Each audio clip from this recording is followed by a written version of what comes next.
Казахская народная сказка «Джигит и волчица». В давние времена жил на свете Аксакал. Много было у него лошадей. Случился однажды в степи жут, и пришлось ему отправить свои табуны на далекие пастбища. Наступила пора вернуться табунам, а они все не возвращаются. Тогда Аксакал послал своего единственного сына на розыск лошадей. Долго ездил он с джигитами, но лошадей не нашел.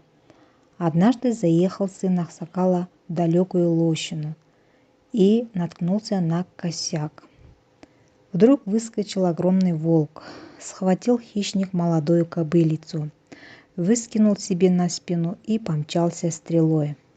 Сын Аксакала кинулся в погоню за волком. Догнал он его, размахнулся, чтобы ударить, но в эту минуту волк крикнул человеческим голосом: «Не бей меня!»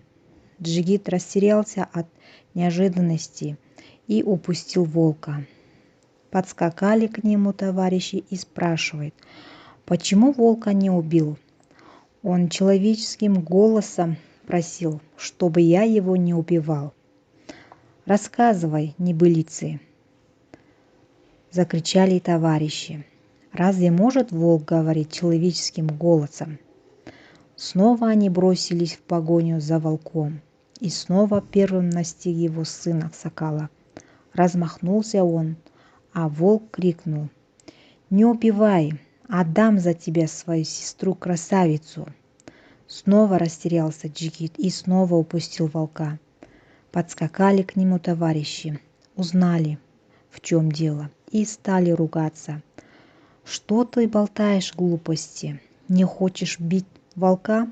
Слезай с коня, мы сами на нем догоним зверя». «Ладно», — пообещал Джигит, — «теперь обязательно убью волка». Кинулся он в погоню, догнал волка, а тот остановился и говорит: «Убери, Джигит, руку. Если не трусишь, пойдем ко мне за красавицей-сестрой». Джигит подождал товарищей и сказал им: «Возвращайтесь домой без меня. Я нашел невесту». И рассказал он им все, как было. «Ой-ой!» — воскликнули товарищи. «Ты сошел с ума! Где же это видано, чтобы человек женился на волчице?» «Я знаю, что делаю», — сказал Джигит. «Передайте отцу, что я возвращусь ровно через месяц». Товарищи вернулись домой, а Джигит отправился вместе с волком. Долго ехал он по горам и лощинам. Наконец волк свернул под высокий утес и нырнул в большую пещеру. Вскоре из нее вышла большая желтая волчица. Помогла она Джигиту сойти с коня и повела за собой. В первой берлоге встретили они волчат. Те бросились на Джигита, но желтая волчица зарычала на них. Волчата сразу присмирели и улегли на место. Во второй берлоге к Джигиту поступили, оскалив клыки, старый волк с бурой гривой и старая серая волчица. «Это жених вашей дочери», — пояснила желтая волчица. «Мясом его лошади вы питались всю зиму». Старые волки попятились и мирно улеглись по местам. Желтая волчица провела Джигита в третью берлогу. Здесь были различные кушанья. «Угощайся», — сказала волчица. Вечером она приготовила постель и оставила Джигита одного, а через некоторое время явилась вместе с прекрасной белой волчицей. «Вот твоя невеста», — сказала она Джигиту и удалилась. Тут белая волчица сбросила с себя волчью шкуру, и Джигит увидел девушку необыкновенной красоты. Хорошо зажил в берлоге Джигит. Днем его вкусно кормили, а вечером, как только заходило солнце, к нему являлась невеста. Она сбрасывала волчью шкуру и превращалась в девушку. Утром красавица опять принимала волчий вид и убегала с волчьей стаей. Прошел 1 месяц. Наступил день, когда Джигиту надо было ехать домой к отцу. Старая волчица дала на прощание зятю небольшой брусок и сказала: «Он пригодится тебе в трудную минуту жизни. Когда попадешь в беду, брось его на землю, топни ногой, и тогда сбудется любое твое желание». И еще она предупредила зятя: «Смотри, не выбрасывай больше одеяний своей жены раньше 40 дней». Попрощался Джигит с волками и взял на привязь белую волчицу и тронулся в путь. По вечерам, когда они остановились на ночлег, Джигит бросал на землю брусок. Перед ними вставала белоснежная юрта. Появлялась вкусная пища. Наевшись и выспавшись, они утром снова трогались в путь. Вот, наконец, приехал Джигит в свой аул. Привязал он волчицу в кустарнике, а сам направился домой и сказал родне, что привез жену. «Где же она?» «Вон у того кустарника сидит». Собрались молодые женщины и девушки со всего аула. Пошли встречать невесту. Подходят к кустарнику и видят привязанную волчицу. Одна девушка догадалась, в чем дело, и говорит: «Тут рассказывали, что сын Аксакала ездил жениться на сестре волка. Уж не на это ли белая волчица его невеста? Уж не это ли белая волчица его невеста?» Пока девушки переговаривались между собой, подъехал Джигит и сказал сердито: «Что же это вы пришли встречать невесту, а не ведете ее в дом?» Приказал Джигит поставить себе отдельную юрту и поселился в ней с белой волчицей. Днем она лежала у входа, а как только наступал вечер и тушили огонь, волчица превращалась в девушку и своей необыкновенной красотой освещала юрту. Джигит все время проводил с женой. Он редко показывался на людях. Скоро соседи стали над ним посмеиваться. Ишь, женился на волчице, теперь и сам в зверя превратился. А когда выходил Джигит из юрты, кричали ему вслед: «Эй, муж волчицы! Здравствуй, муж волчицы!» Тяжело было Джигиту выслушивать насмешки людей. Совсем он перестал выходить из юрты. Наконец не выдержал. На 37-ю ночь, как только жена сбросила волчью шкуру, разорвал ее на части и бросил в огонь. Испугалась жена и говорит: «Ну, теперь тебе будет плохо. Нарушил ты свое обещание, не выждал 40 дней, завещанных матерью». Утром вышел Джигит из юрты, а следом за ним вышла жена. Увидели люди ее необыкновенную красоту и не могли от восхищения слова вымолвить.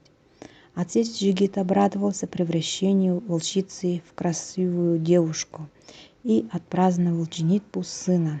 10 дней пировали гости на свадебном тое. По всей степи разнесся слух, что Джигит женился на необыкновенной красавице. Дошел этот слух до хана. Пожелал он ее видеть. Взял хан охотничьего беркута и поехал смотреть красавицу. Подъехал он к аулу и выпустил своего беркута. Беркут сел на юрту молодого Джигита. Подскакал к ней хан, слез с коня и позвал громким голосом: «Эй, кто есть в юрте? Подайте мне моего беркута». На зов его вышла жена Джигита. Увидел ее хан. Закружилась у него голова от необыкновенной красоты молодой женщины. Пошатнулся он и чуть не упал. Красавица подхватила хана под руки, посадила на коня, подала беркута и улыбнулась. «Что же вы испугались так простой женщины?» Ни слова не мог вымолвить хан, так молча и уехал. С этого дня он только и думал о необыкновенной красавице. Решил хан жениться на ней. Нашел он злую старуху, которая на золото взялась помочь ему. Сказала злая старуха: «Надо погубить Джигита, чтобы красавица стала свободной. Прикажи ему найти слиток золота величиной с конскую голову который уронил в море твой отец. Пойдет Джигит искать золото и пропадет.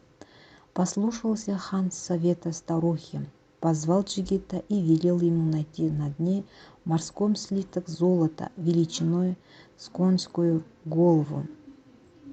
Пришел Джигит в своей молодой жене и рассказал, какую трудную задачу задал ему хан.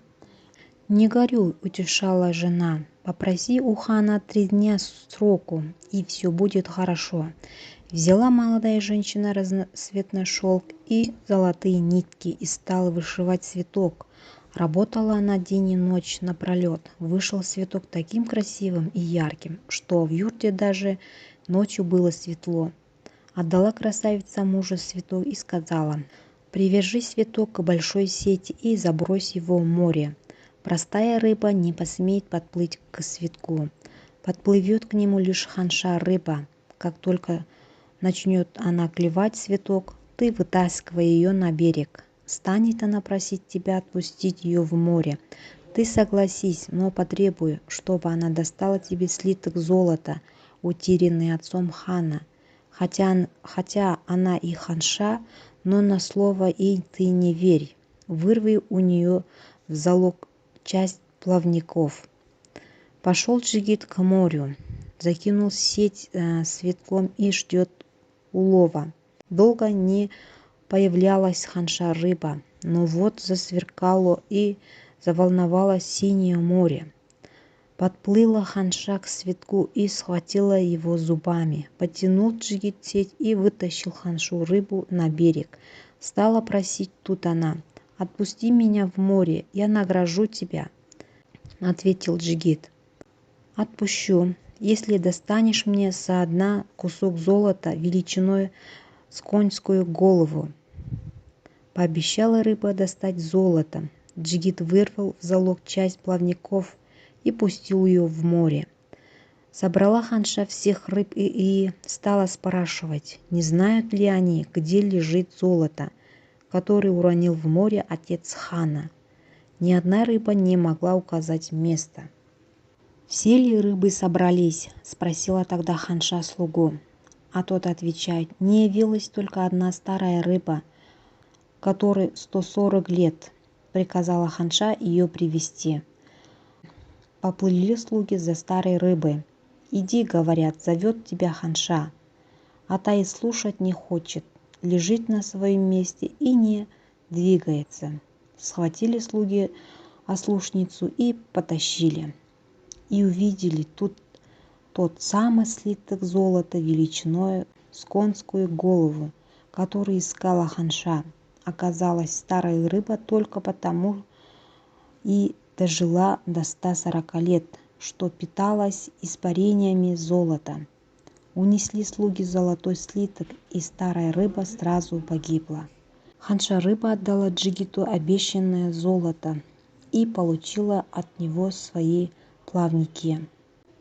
Пришел Джигит во дворец хана и отдал ему золотой слиток. Хан отпустил его домой, вызвал к себе злую старуху и закричал на нее: «Я тебе голову отрублю за обман.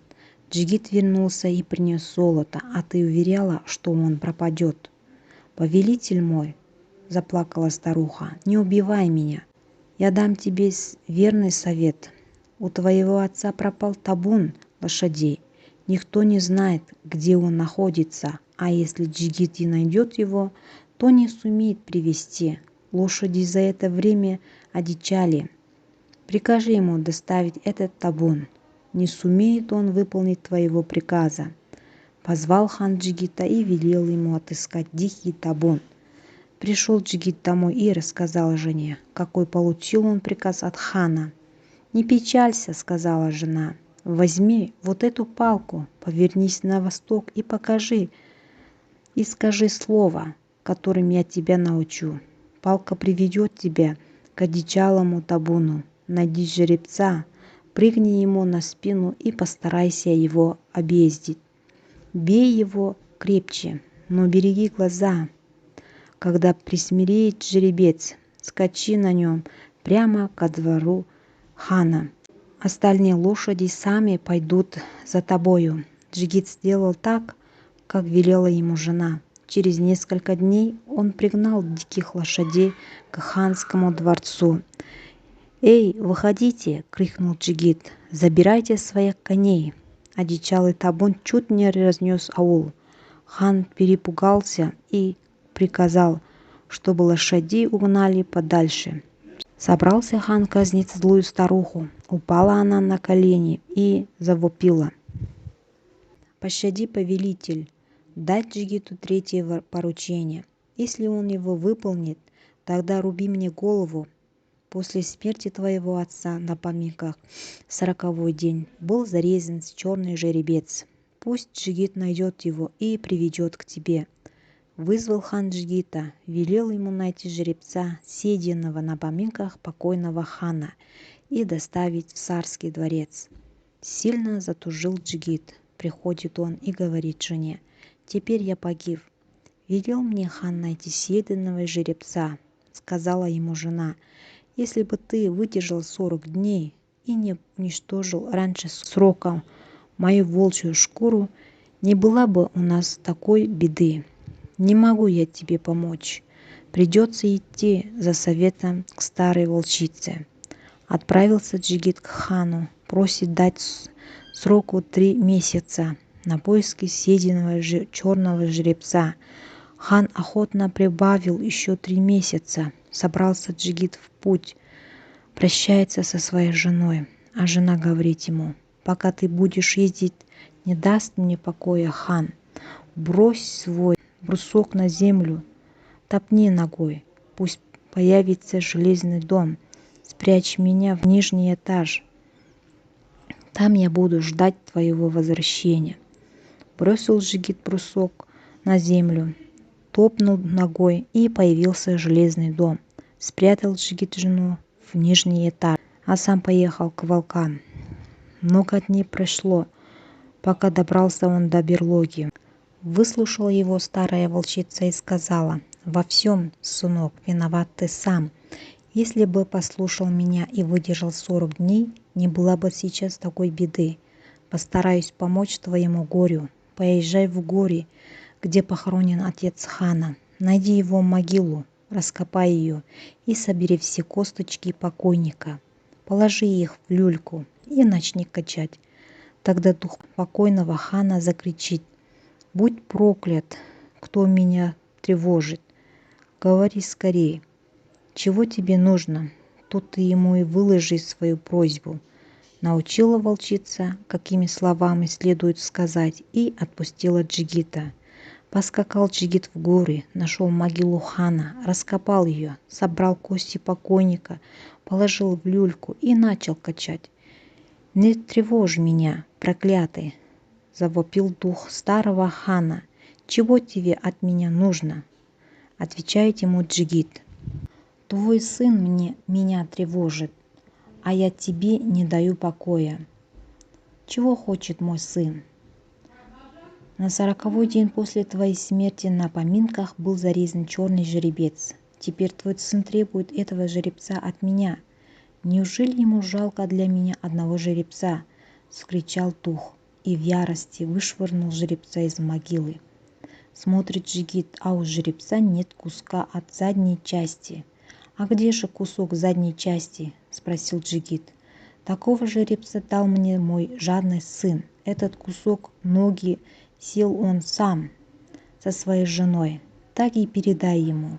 А теперь убирайся отсюда, вон, дай мне покой».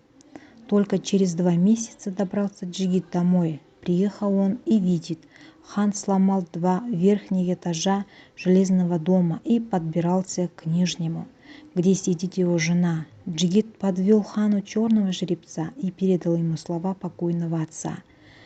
Хан устыдился и оставил Джигита в покое, а злой старухе отрубил голову. Джигит с молодой женой жили после этого очень счастливо.